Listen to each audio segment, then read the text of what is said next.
अस्सलाम वालेकुम, मेरा नाम ज़ीशान है और आप देख रहे हैं मेरा यूट्यूब चैनल हक पे बोल। दोस्तों, गुज़श्ता 2 दिनों से मैं कुछ मसरूफ था, इसलिए वीडियो नहीं बना सका, लेकिन इन 2 दिनों में कुछ अहम सियासी सरगर्मियां हुई हैं। इससे पहले ये खबर आ रही थी कि खान साहब ने ऐवान सदर में कुछ अहम शख्सियात से मुलाकातें की हैं। किसके साथ मुलाकात हुई है आप भी जानते हैं भाई, इसमें कोई दो राय नहीं कि ये मुलाकात हुई है। लेकिन इस मुलाकात में खान साहब जो हासिल करना चाहते थे वो खान साहब को नहीं मिला। खान साहब के 2 मुतालबे थे, एक तो अर्ली इलेक्शन के वक्त से पहले खान साहब की डिमांड पर इलेक्शन करवाए जाएं। ओ भाई, क्या को बाप की जागीर है पाकिस्तान के आइन और कानून को एक साइड पर रखकर आपकी बात को मान लिया जाए। दूसरा, खान साहब का मुतालबा ये था कि नया आर्मी चीफ आइंदा जो नई हुकूमत आएगी वो तैनात करेगी। लेकिन अब जो खबरें निकलकर सामने आई हैं कि इस मुलाकात में खान साहब के ये दोनों मुतालबे तस्लीम नहीं हुए। खान साहब को पहले तो कायल करने की कोशिश की गई कि मुल्की मीशत का इस वक्त बुरा हाल है, मुल्क जलसे जुलूस और लॉन्ग मार्च का मुतहम्मल नहीं है। लेकिन खान साहब को मुल्क की क्या फिक्र है, तो ये वहां से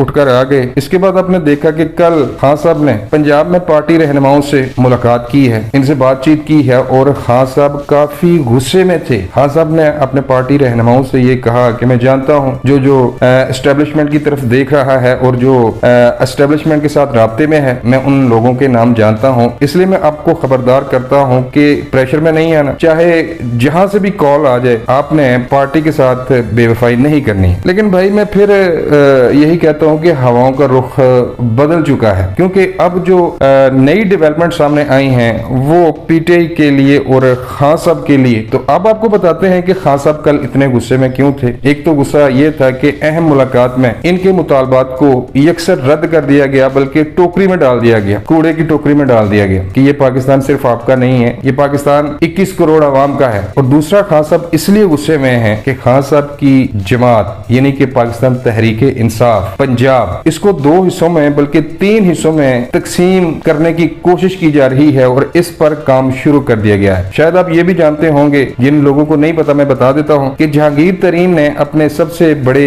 सियासी हरीफ मखदूम अहमद महमूद से मुलाकात की है और इस मुलाकात में इन दोनों बड़े सियासी खानदानों के दरमियान जो रंजिशें थी, जो दूरियां थी, जो इख्तलाफात थे, उसको खत्म कर लिया गया है। और अब ये कहा जा रहा है कि जनूबी पंजाब में तहरीके इंसाफ से एक प्रेशर ग्रुप या फिर एक ऐसी जमात बनाई जाएगी, या तो वो कोई अपना अलहदा लाहे अमल देंगे, उनका अपना निशान होगा, या फिर ये कहा जा रहा है कि वो सियासी जमात या वो लोग इलेक्टेबल्स जिनका उन इलाकों में सियासी असर सूख है, उनको वहां पर हराना मुमकिन नहीं है, वो लोग एक सियासी जमात बना रहे हैं, या तो उनका कोई अपना निशान होगा या फिर वो पाकिस्तान पीपल्स पार्टी में शामिल हो जाएंगे। तो ये एक पक्की और कंफर्म खबर है कि इस जमात के जो सदर होंगे या सरबराह होंगे वो जहांगीर तरीन होंगे। और कहा जा रहा है कि कमो बेश 30 से 40 जनूबी पंजाब के जो पंजाब असेंबली के मेंबर हैं वो इस जमात को ज्वाइन कर चुके हैं। दूसरी खबर भी मैं आपको बता दूं कि आजकल मोना सलाई भी खबरों में है। मोना सलाई साहब ये जानते हैं कि उनके वालिद साहब की हुकूमत चंद दिनों की मेहमान है, तो जितने दिन वो पंजाब की हुकूमत उनके पास है वो इससे फवायद हासिल करे। और दूसरी खबर जो मैं आपको बताने जा रहा हूं कि पाकिस्तान तहरीके इंसाफ से जो एक और ग्रुप अलहदा होने की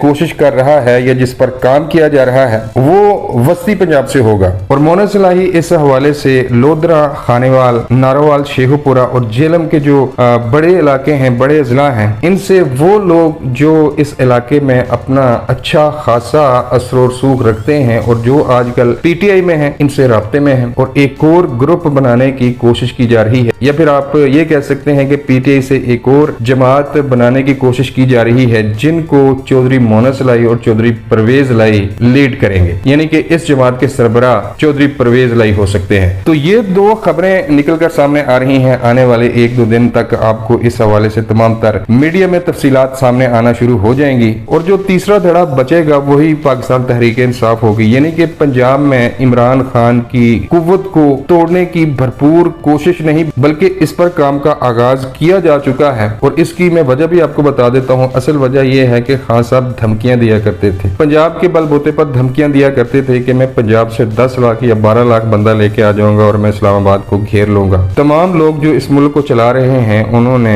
इमरान खान साहब को मनाने की कोशिश की। अहम मुलाकात में भी इमरान खान साहब से ये कहा गया कि ये मुल्क सियासी जलसों का या फिर लॉन्ग मार्च का मुतहम्मल नहीं है, अब थोड़ा सब्र करें, वक्त आने पर इंतखाबात करवा दिए जाएंगे। लेकिन खान साहब को पंजाब का बहुत मान था, लेकिन अब पंजाब में खान साहब की ताकत को काफी हद तक तोड़ने की कोशिश नहीं बल्कि इस पर काम का आगाज कर दिया गया है। आने वाली वीडियो में आपको बताएंगे कि लंदन में नवाज शरीफ और शहबाज शरीफ के दरमियान एक 1-on-1 मुलाकात हुई है। इस मुलाकात में क्या बातें हुई हैं, इस हवाले से भी थोड़ी सी रोशनी डालेंगे। तब तक के लिए इजाजत चाहता हूँ। वीडियो अच्छी लगे तो लाइक करें और चैनल सब्सक्राइब करें। मिलता हूँ किसी नई वीडियो में। अल्लाह निगहबान।